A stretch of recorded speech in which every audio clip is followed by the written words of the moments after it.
तो बेटा हम लोग बात करने वाले हैं कॉमन आयन इफेक्ट की। और कॉमन आयन इफेक्ट में आपको बड़ी कंफ्यूजन होती है, लेकिन आज के इस 15 से 20 मिनट के वीडियो के बाद आपको कॉमन आयन इफेक्ट में रत्ती भर भी कंफ्यूजन नहीं रह जाएगा। मैं आपको आज विद मैकेनिज्म क्लियर कर दूंगा कि कोई भी कॉमन आयन इफेक्ट कब डेवलप होता है और कॉमन आयन की वजह से किसी वीक इलेक्ट्रोलाइट का डिग्री ऑफ डिसोसिएशन वास्तव में क्यों घट जाता है। तो अगर आप पूरी कहानी, पूरी मैकेनिज्म समझ जाते हैं आज, तो आपको कॉमन आयन इफेक्ट कहीं पर भी अप्लाई करना हो आप चुटकी में अप्लाई कर देंगे, आपको कोई दिक्कत नहीं होगी। तो देखिए भाई, कॉमन आयन इफेक्ट की बात करें तो आपको इतनी बात तो मालूम ही है कि इलेक्ट्रोलाइट बेसिकली दो तरह के होते हैं, वीक इलेक्ट्रोलाइट और स्ट्रांग इलेक्ट्रोलाइट। वीक इलेक्ट्रोलाइट वो होते हैं जो पार्शियली अपने आयंस में टूटते हैं, और स्ट्रांग इलेक्ट्रोलाइट वो होते हैं जो कंप्लीटली अपने आयंस में टूटते हैं। मान लेते हैं हमारे पास कोई एक वीक इलेक्ट्रोलाइट है, कोई एक वीक एसिड है। तो ये हमारे पास एक वीक एसिड ले लिया, this is a weak electrolyte. ये मेरे पास हो गया मान लीजिए वीक एसिड HA। अब HA पार्शली अपने आयंस में टूटेगा, तो HA जब टूटेगा तो बनाएगा H प्लस और A-। जो वीक इलेक्ट्रोलाइट होते हैं वो पार्शली अपने आयनों में टूटते हैं, जिस वजह से उनके आयन आपस में रिकंबाइन करते रहते, अनडिसोसिएटेड मॉलिक्यूल्स बनाते, डिसोसिएटेड मॉलिक्यूल्स टूटते और आयन बनाते, और यहां एक इक्विलिब्रिया एग्जिस्ट कर जाता है। उस इक्विलिब्रिया को हम कहते हैं आयनिक इक्विलिब्रिया। और आपको लेक्चर 2 में हम लोग, ये 3 है, लेक्चर 2 में ओस्टवाल्ड डाइल्यूशन लॉ पढ़ा कर आया। वहां पर हमने आपको पढ़ाया कि आयनिक इक्विलिब्रिया पर law of chemical equilibria apply होता है, और law of chemical equilibria apply कर दे अगर इस पर हम, तो ये law of chemical equilibria dissociation constant of acid Ka equals to concentration of products यानी H plus A-, concentration of product H plus A- upon HA, ये आएगा।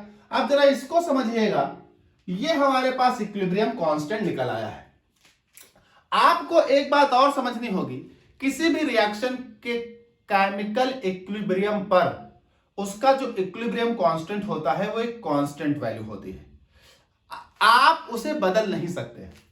अगर आपने उसे बदलने की कोशिश की तो इसका मतलब आपको इस इक्विलिब्रियम से छेड़छाड़ करनी होगी।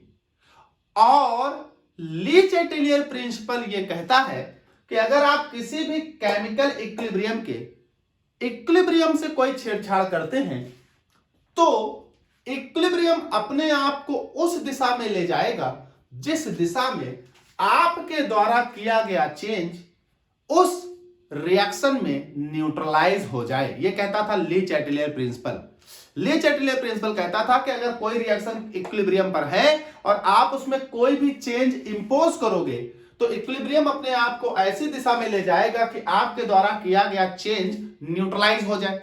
इसका मतलब अगर आप इसमें कोई चेंज करोगे तो ये अपने आप को ऐसी दिशा में स्वयं लेकर चला जाएगा कि इस पर किया गया चेंज न्यूट्रलाइज हो जाए, और चेंज न्यूट्रलाइज हो गया तो इसका मतलब इक्विलिब्रियम कांस्टेंट मेंटेन रहेगा, आप इक्विलिब्रियम कांस्टेंट परिवर्तित नहीं कर पाएंगे। ठीक भाई, अब जरा समझिए, वीक एसिड पार्शियली आयोनाइज और ये इसका इक्विलिब्रियम कांस्टेंट। ठीक, अब मैं क्या करता हूं, इसी वीक एसिड में कोई हम स्ट्रॉन्ग इलेक्ट्रोलाइट मिला देते हैं, ऐसा स्ट्रॉन्ग इलेक्ट्रोलाइट जिसमें कॉमन आयन हो। तो मान लीजिए मैं एक सॉल्ट ले लेता हूं जो कि स्ट्रॉन्ग है। सॉल्ट हमेशा स्ट्रॉन्ग इलेक्ट्रोलाइट की तरह बिहेव करते हैं। जो कॉमन आयन रख रहा है मैं Ba ले लेता हूं, Ba टूटा तो बना B प्लस और A-। अब जैसे ही Ba टूटा तो B प्लस और A-। ये इधर फिगर में समझिए, ये मेरे पास एक कंटेनर है जिसमें मैंने ये वाटर ले लिया, इस वाटर में मैंने HA डाल दिया। जब मैंने HA डाल दिया तो HA पार्शियली टूटा तो बना H प्लस और A-। और इसमें मैंने Ba डाल दिया, Ba स्ट्रॉन्ग है, कंप्लीटली टूटा, बना B प्लस और A-। देखिए, जब इस सॉल्यूशन में Ba नहीं था, जब Ba नहीं था तो ये एक इक्विलिब्रिया बनी थी और इस इक्विलिब्रिया का ये एक कांस्टेंट था, इक्विलिब्रियम कांस्टेंट, जो क्या कहता था कि Ka की वैल्यू H प्लस की कंसंट्रेशन और A माइनस की कंसंट्रेशन के गुणनफल divide by concentration of Ha के बराबर है। मान लीजिए इनकी और इनकी, तो ये Ka, मान लीजिए इनकी और इनकी कंसंट्रेशन का गुणनफल कुछ भी, मान लीजिए इनकी कंसंट्रेशन x है, इनकी कंसंट्रेशन y है, तो x into Y by Z, या गिनतियों में अगर हम मान लें तो मान लीजिए इनकी कंसंट्रेशन 2 है, इनकी कंसंट्रेशन 2 है, तो 2 बाई 2 इंटू 2 4, और मान लीजिए इसकी कंसंट्रेशन 2 है तो 4 बाई 2 यानी 2 मेंटेन रहेगा। अब यहां समस्या यह है कि अगर इनमें से किसी की कंसंट्रेशन घट बढ़ जाए तो अब ये तब तक मेंटेन है वैल्यू जब तक इनकी कंसंट्रेशन, इनकी कंसंट्रेशन, इनकी कंसंट्रेशन इस इक्वेशन में मेंटेन है। जब तक ये इक्वेशन इक्विलिब्रियम पर है तभी तक ये K मेंटेन है। लेकिन किया क्या आपने इसमें Ba के डालने से देखे क्या समस्या क्रिएट कर दी है, उसे जरा समझिए। Ba डालते ही यहां B प्लस बना और A माइनस बना। A माइनस कॉमन है इसके इस A माइनस से, और जब A माइनस इस A माइनस से कॉमन है तो Ha को थोड़ी पता कि इस मीडियम में जो A माइनस आए हैं वो कहां से आए हैं, मीडियम में A माइनस है। मतलब यह हुआ कि भैया मीडियम में A माइनस है, मतलब इस इक्विलिब्रियम में है, और अगर A माइनस बाहर से आ गए तो तुरंत यहां देखिए A माइनस की कंसंट्रेशन क्या हो जाएगी, बढ़ जाएगी। और जैसे ही इनसे A माइनस निकलकर मीडियम में आए, मतलब इनसे A माइनस निकलकर मीडियम में आए, तुरंत मीडियम में यहां A माइनस की कंसंट्रेशन क्या हो गई, बढ़ गई। और जैसे ही A माइनस की कंसंट्रेशन बढ़ी तो सर फर्क क्या पड़ेगा, जमीन आसमान का अंतर हो गया। आप जरा समझिए, A माइनस की कंसंट्रेशन बढ़ते ही ये वैल्यू बढ़ गई। ये देखिए concentration of A minus suddenly rise कर गया, ये देखिए बढ़ गया बहुत तेजी से। जब ये वैल्यू बढ़ गई तो इसका और इसका गुणनफल भी क्या आएगा, ज्यादा आएगा, और जब इसका गुणनफल ज्यादा आएगा तो बेटा Ka की वैल्यू क्या आने लगेगी, ज्यादा। मतलब जैसे ही आपने सिर्फ Ba डाला है सॉल्यूशन में, Ba के डालने से जैसे ही A माइनस जनरेट हुए यानी कॉमन आयन जनरेट हुए, कॉमन आयन के जनरेट होते ही ये इक्विलिब्रिया ही हिल गया पूरा, क्योंकि इसके A माइनस यहां आ जाने से, ये यहां आ जाने से यहां कंसंट्रेशन इतनी बड़ी हो गई कि ये कंसंट्रेशन इतनी बड़ी हो गई कि इसका गुणनफल इतना बड़ा हो गया कि K की वैल्यू डिस्टर्ब हो जाएगी। और आपको मालूम है कि किसी भी केमिकल इक्विलिब्रियम में आप इक्विलिब्रियम कांस्टेंट को परिवर्तित नहीं कर सकते। अगर आपने ऐसा किया तो ली चैटलियर प्रिंसिपल लग जाएगा, और ली चैटलियर प्रिंसिपल कहता है कि आप जो भी चेंज करोगे इक्विलिब्रिया उसको न्यूट्रलाइज करने के लिए आपके अपोजिट काम करेगा। तो जैसे ही आपने Ba डाला और यहां A माइनस की सांद्रता बढ़ी, इक्विलिब्रिया आपके बढ़े हुए A माइनस को न्यूट्रलाइज करने की कोशिश करेगा, और इक्विलिब्रिया आपके बढ़े हुए A माइनस को न्यूट्रलाइज करने की कोशिश में क्या, H प्लस और A माइनस को कंबाइन करके Ha के कन्वर्जन में जुड़ जाएगा, क्योंकि ये तुरंत A माइनस को न्यूट्रलाइज करने की कोशिश करेगा। तुरंत ये A माइनस न्यूट्रलाइज करके Ha में कन्वर्ट होने लगेगा। मतलब ज्यादा से ज्यादा A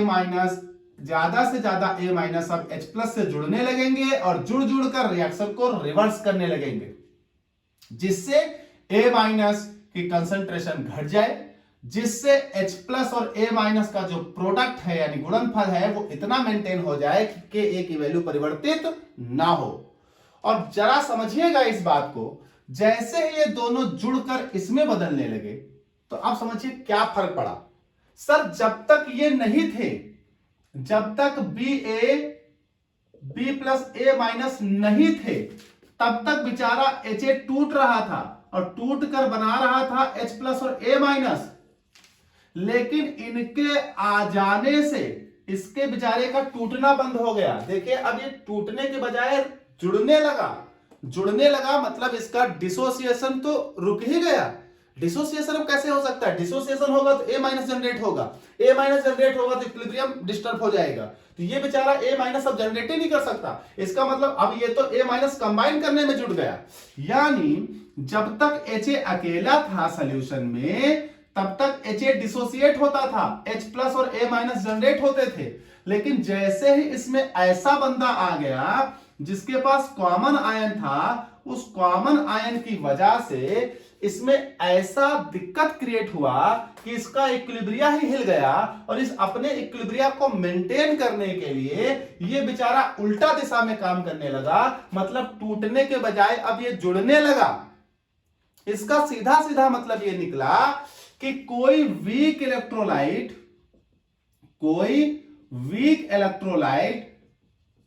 पहले से ही पार्शली डिसोसिएट होता है।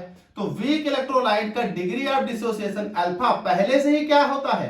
कम, बहुत कम होता है। और अगर उसमें आप कोई कॉमन आयन मिला दें तो कॉमन आयन की प्रेजेंस में उसका डिग्री ऑफ डिसोसिएशन और कम हो जाएगा, अल्फा और ज्यादा घट जाएगा, तो अल्फा और कम हो गया।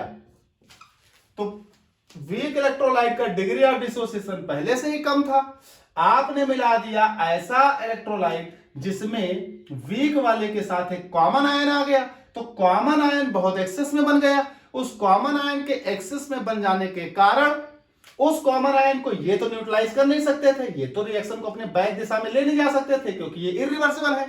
तो बेचारे इसी को बैक दिशा में जाना पड़ेगा, अब इसे उल्टा जाना पड़ेगा, यानी इसके टूटने के बजाय अब इसे जुड़ना पड़ेगा, यानी अब ये टूटना भूल गया। पहले ये वीक था, थोड़ा थोड़ा टूटता था, लेकिन आपके उसमें Ba मिला देने से इतने A माइनस जनरेट हो गए कि इस बेचारे का टूटना ही समाप्त हो गया। अब ये भूल गया टूटना, यानी ये पहले से वीक था, पहले से ही इसके आयन बहुत कम बन रहे थे, लेकिन आपके कॉमन आयन आ जाने की वजह से इसका जो वीक कैरेक्टर था यानी डिसोसिएटेड कैरेक्टर था, यानी जो अल्फा था, वो और घट गया। तो कहा जाता है कि कॉमन आयन इफेक्ट क्या है?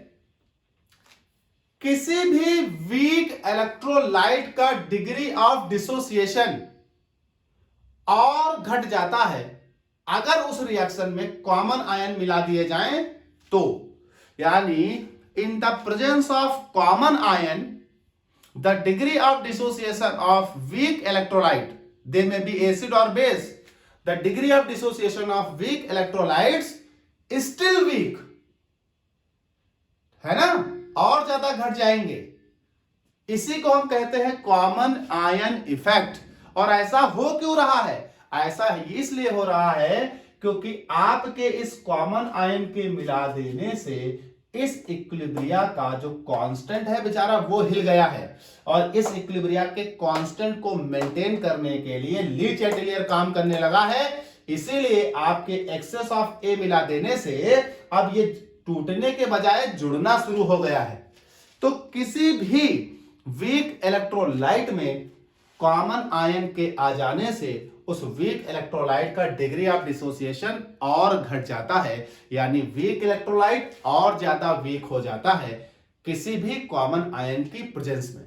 इसको बेहतर एक एग्जांपल से समझता हूं, एक जनरल एग्जांपल लेता हूं मैं, सोडियम एसीटेट वाला जो लगभग हर जगह लिया जाता है। एक मैं सॉल्ट ले लेता हूं सोडियम एसीटेट, और एक मैं इसी का वीक एसिड ले लेता हूं एसिटिक एसिड। तो आपको मालूम एसिटिक एसिड वीक है, जब एसिटिक एसिड वीक है तो ये पार्शली आयोनाइज होगा और बनाएगा एसीटेट माइनस और H प्लस। अब इसके पार्शली आयोनाइज होने के कारण यहां पर एसीटेट आयन और H प्लस जनरेट हो रहा है। अब इसका एक इक्विलिब्रिया कांस्टेंट होगा Ka इक्वल टू, जो कि निर्भर करेगा कंसंट्रेशन ऑफ एसीटेट आयन और concentration of H plus upon concentration of acetic acid. ये होगा इक्विलिब्रियम कांस्टेंट। ये तब की कहानी है जब ये अकेले हैं, आपने इसी में मिला दिया इनको, जैसे इनको मिला दिया इन्होंने एसीटेट आयन जनरेट कर दिए। अब मीडियम में एसीटेट आयन इनसे भी आ गया और ये भैया पूरी तौर से टूट गया, तो यहां एसीटेट आयन क्या हो गए? एक्सेस। जब एक्सेस ऑफ एसीटेट आयन हो गए तो अब इस मीडियम में एसीटेट आयनों की बहुत अधिकता हो गई। एसीटेट आयनों की अधिकता हो जाने से ये वैल्यू देखिए ये बहुत बड़ी हो गई, इसके बड़ी हो जाने से इनके गुणनफल से ये वैल्यू बड़ी आने लगेगी। अब इसको मेंटेन करने के लिए एसीटेट आयन कंज्यूम किए जाए। ये तो रिवर्स हो नहीं सकते। नतीजा ये एसीटेट आयन यहां आएंगे और इन्हें क्या कर देंगे, रिवर्स कर देंगे। रिवर्स कर देंगे तो ये एसीटेट आयन इस H+ से कंबाइन करेंगे और रिवर्स करेंगे और रिवर्स करके एसिटिक एसिड बनाएंगे। यानी ये बेचारा पहले से वीक था, वीक होकर धीरे धीरे टूटता था, लेकिन इनके आ जाने से इन्होंने इतना इस पर प्रेशर डाल दिया, टूटने के बजाय ए भैया ए चल जुड़ जा, तो बेचारा टूटने के बजाय अब जुड़ने लगा। यानी वो पहले से नहीं टूट पा रहा था, आपने उसके ऊपर कॉमन आयन का प्रभाव लगा दिया, कॉमन आयन छोड़ दिए मीडियम में, कॉमन आयन की वजह से बेचारा और नहीं टूट पा रहा है, तो वीक और ज्यादा वीक हो गया। बेचारा पहले से नहीं टूट पा रहा था, पहले से टूटकर एक दो एसीटेट बना रहा था, आपने इसके ऊपर कॉमन आयन ठोक दिया, जिस वजह से अब ये एसीटेट और नहीं बनेंगे, तो ये उल्टा दिशा में होने लगी। यानी अब इस रिएक्शन को डिसोसिएशन की तरह देखा जाए तो इसका डिग्री ऑफ डिसोसिएशन और ज्यादा घट गया। जैसे यहां पर बेस के केस में भी देख लो, इस एग्जांपल को जरा देख लें। आपके पास एक बेस है NH4OH, NH4OH एक वीक बेस है, आपने तोड़ा, बनाया NH4+ और OH-। इसके लिए degree of dissociation Kb equals to concentration of NH4+ और OH- upon concentration of NH4OH। आपने इसमें ये घोल दिया, इसके आते ही बनेगा NH4+ और Cl-। NH4 कॉमन हो गए। अब यहां तुरंत कॉमन हो जाने से, इनके एक्सेस हो जाने की वजह से यहां अमाउंट बहुत ज्यादा बड़ा हो गया NH4+ का। इस अमाउंट के बड़े हो जाने से इक्विलिब्रिया डिस्टर्ब हो गया। तुरंत इस इक्विलिब्रिया को सेटिस्फाई करने के लिए NH4+ कंज्यूम किए जाएंगे, ये तो कंज्यूम कर नहीं सकता, तो इन्हीं को बेचारे को उल्टा लौटना पड़ेगा। यानी ये पहले से वीक था, पार्सली टूट रहा था, इनके आ जाने के कारण NH++ इतने बढ़ गए, इक्विलिब्रिया इनका डिस्टर्ब हो गया, ये बेचारा टूटने के बजाय कंज्यूम होने लगा। यानी जो वीक था वो पहले से पार्सली टूट रहा था, अब आपके कॉमन आयन के आ जाने की वजह से अब इसका डिसोसिएशन और रुक गया, क्योंकि अगर ये टूटा तो Na+ बढ़ेंगे, NH4+। अब बढ़ने के बजाय इसे घटाने हैं, तो घटाने में बेचारा ये इस्तेमाल करो इसको, तो वीक वाले और वीक हो गए। तो कॉमन आयन इफेक्ट क्या है, किसी भी वीक इलेक्ट्रोलाइट का और ज्यादा वीक हो जाना because of the presence of common ion कहलाता है कॉमन आयन इफेक्ट। और ऐसा इसलिए हो रहा है क्योंकि कॉमन आयन के आते ही मीडियम में जो कॉमन आयन वैल्यू होती है उसका कंसंट्रेशन इतना बड़ा हो जाता है कि जो वीक वाला है उसका इक्विलिब्रियम कांस्टेंट डिस्टर्ब होने लगता है। और ली चैटेलियर प्रिंसिपल के अनुसार उस इक्विलिब्रियम कांस्टेंट को मेंटेन करने के लिए वीक वाला अपना डिसोसिएशन रोक देता है, बदले में एसोसिएशन करना शुरू कर देता है। तो वीक वाले का डिसोसिएशन रुक जाए, मतलब वीक वाला पहले से पार्सली डिसोसिएट था, कॉमन आयन के आ जाने से उसका डिसोसिएशन और ज्यादा रुक गया, यानी और ज्यादा वीक हो गया। तो कॉमन आयन इफेक्ट ये कहलाता है, इस तरह से काम करता है। तो आई होप कि अब आप कॉमन आयन में किसी भी तरह की कोई दिक्कत नहीं महसूस करेंगे। फिर से एक बार दोहरा देता हूं डेफिनेशन। कोई एक इलेक्ट्रोलाइट है जो वीक है, पार्सली डिसोसिएट हो रहा है, आपने उसमें उसी के जैसे कोई कॉमन आयन मिला दिए। कॉमन आयन मिलाते ही एक्सेस ऑफ आयन हो जाएगा वहां पर, जिस वजह से इक्विलिब्रियम कांस्टेंट डिस्टर्ब होने लगेगा वीक वाले का। वीक वाला अपने इक्विलिब्रियम को मेंटेन करने के लिए अपना डिसोसिएशन रोक देगा और उल्टा काम करने लगेगा, एसोसिएशन करने लगेगा। तो हुआ क्या कि कॉमन आयन की वजह से वीक वाले का डिसोसिएशन रुक गया, या कह लीजिए कम हो गया। तो किसी भी वीक इलेक्ट्रोलाइट का डिग्री ऑफ डिसोसिएशन घट जाना किसी कॉमन आयन के आ जाने की वजह से कहलाता है कॉमन आयन इफेक्ट। यानी जब जब कॉमन आयन आएंगे वीक वाले का डिग्री ऑफ डिसोसिएशन घट जाएगा, तो यह कहलाएगा कॉमन आयन इफेक्ट।